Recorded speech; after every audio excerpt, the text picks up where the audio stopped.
Fasting उसी समय नहीं करना है जब आपके ऊपर कोई पहाड़ टूट पड़ा है।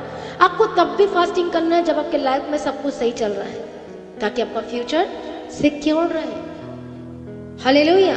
आपने साल में एक हफ्ते के लिए फास्टिंग की, तो एक हफ्ते की फास्टिंग से आप 2 महीना चला लोगे? आज का खाना आप एक हफ्ता चला लोगे? बताओ मुझे, हाँ या ना? आज का खाना आप रख दो, क्या 1 महीने के लिए चला लोगे? नहीं। उसी तरह से आपको फ्रेश अनॉइंटिंग की जरूरत होती है। हर दिन के लिए आपको हर दिन फ्रेश अनॉइंटिंग की जरूरत है, तरोताजा मसे की जरूरत है। कई बार आप प्रार्थना नहीं कर पाते, कई बार शेड्यूल थोड़ा बिजी होता है, उसमें कोई बात नहीं है और उसमें कोई पाप भी नहीं है। हालेलुया। जब थोड़ा सा बिजी हो जाते हैं या आप भूले नहीं है प्रार्थना करना, आप रश होते हैं कई बार, हमेशा नहीं, कई बार। हालेलुया। और बार बार नहीं तो उसकी कोई बात नहीं, लेकिन जब जानबूझ करके आप करते हैं तो ये प्रॉब्लम है। जब आप सबसे ज़्यादा इधर उधर बातों पे ध्यान देते हैं, मोबाइल्स पे अपना ज़्यादा टाइम वेस्ट करते हैं। हालेलुया। कितने को समझ में आ रहा है? इसलिए जो आत्मा है बोलो वो भेद की बातों को प्रकट करती है।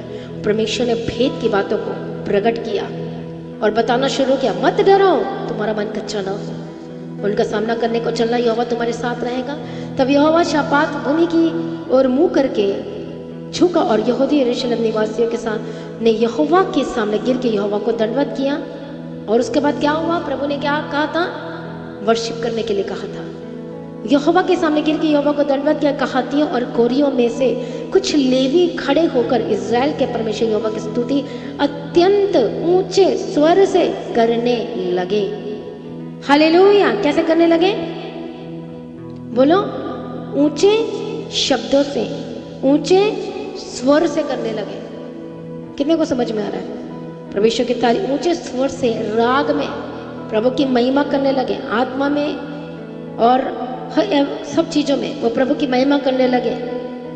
वे सवेरे उठकर तकोआ के जंगल के ओर निकल गए। चलते चलते यहोशापात खड़े होकर कहा, हे यहूदी यरूशलेम के निवासी, मेरी सुनो, अपने परमेश्वर यहोवा पर विश्वास रखो, तब तुम स्थिर रहोगे।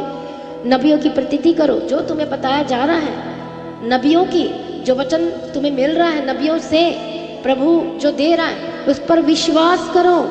तब उससे प्रजा के साथ सहमति करके कितनों को ठहराया कि जो पवित्रता से शोभायमान होकर हथियार बंदों के आगे आगे चलते हुए यहोवा के गीत गाएं और यह कहते हैं उसकी स्तुति करें, यहोवा का धन्यवाद करो क्योंकि उसकी करुणा सदा की है।